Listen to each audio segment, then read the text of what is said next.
Hello everyone! Want to explore how you can generate additional revenue as a communication service provider? My name is Iryna Veremiienko and I'm a business analyst with PortaOne. In today's video, I'm going to show you the three main revenue sharing models for Porta billing, each of which helps CSPs increase their profits by allowing them to partner with other businesses and professionals to expand the reach of their services.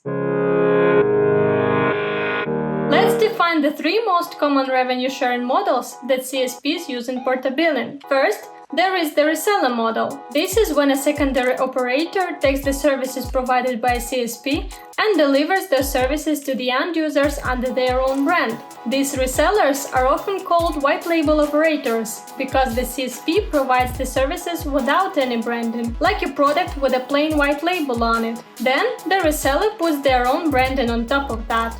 Next is the distributor model. These are point-of-sale agents that deliver a communications product like SIM cards to the end users and then collect the payment. And finally, there is the representative model. These are sales agents who work on commission to help a CSP acquire new customers. Each model offers unique opportunities for CSPs to expand their reach and increase their earnings. Let's dive deeper into each one and take a look at the benefits.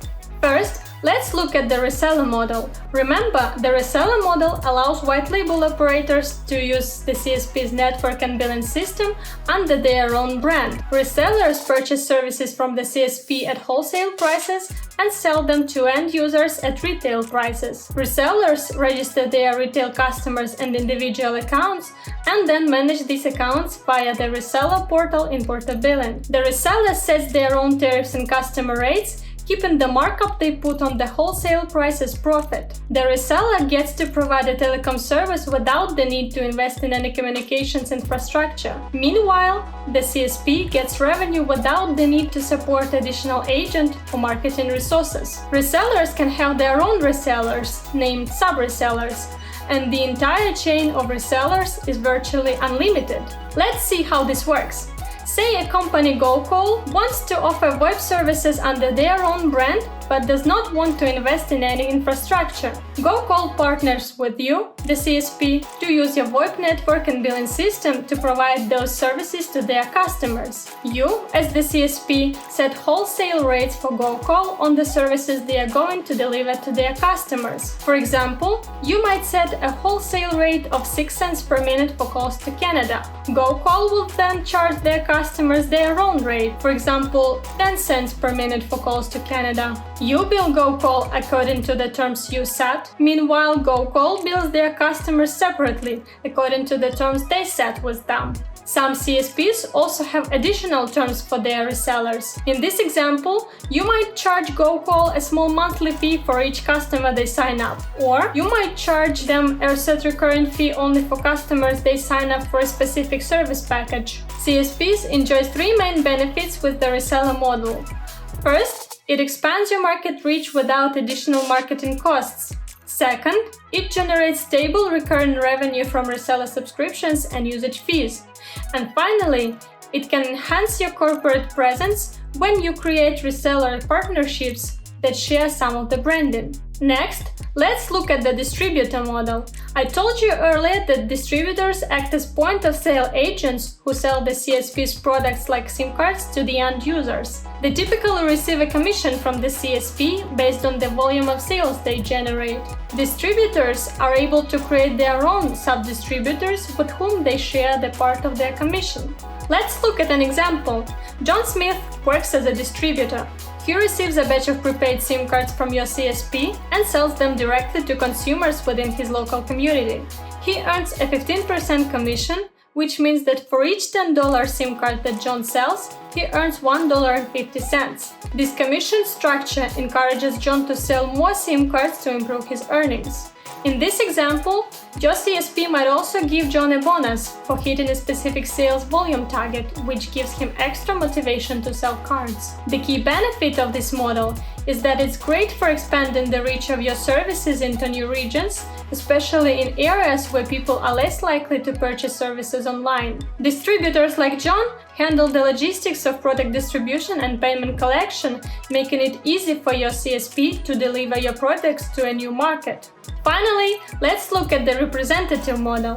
Representatives are sales agents who work on commission. They do not handle any CSP's products directly, but instead focus only on customer acquisition and support. Representatives can check information about their customers and commission details from their representative portal. So imagine that your CSP wants to target businesses in the hospitality sector. You hire an independent representative, Ben Miller, who has experience in the hospitality industry. He uses his knowledge and connections to promote your communication services to hotels, resorts, and restaurants. Under the commission plan that you have created, Ben will earn a 5% commission on each invoice you send to a customer that he has signed up. For example, if you send a $500 invoice to a hotel that Ben signed up for you, Ben will earn $25 and you will have $475 that you wouldn't have had without Ben's help.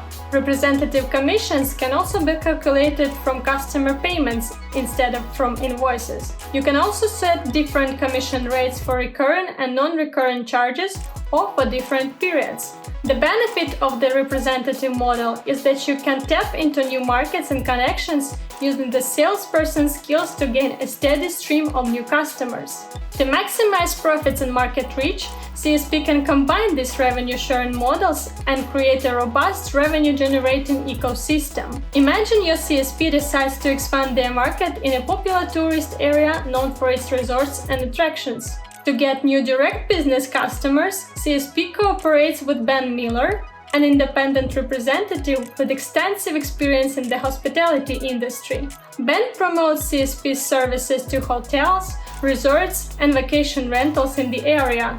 To cover the tourist market, CSP partners with a white label operator GoCall that targets tourists visiting the area. GoCall uses CSP's network and billing system to offer short-term voice calls and data plans specifically designed for travelers. Reseller GoCall, in its turn, collaborates with a local distributor, John Smith, who has strong connections within the community. John receives batches of prepaid SIM cards and sells them directly to tourists at key locations like airports, hotels, and tourist attractions. By combining these models, CSP creates a comprehensive strategy to dominate the tourist market in the coastal area. The representative model targets high-value hospitality businesses, securing steady, long-term contracts and integrating CSP services into the local tourism infrastructure. The reseller model establishes a presence in the tourist market, providing specialized services that appeal to travelers. The distributor model ensures that tourists have easy access to products upon arrival,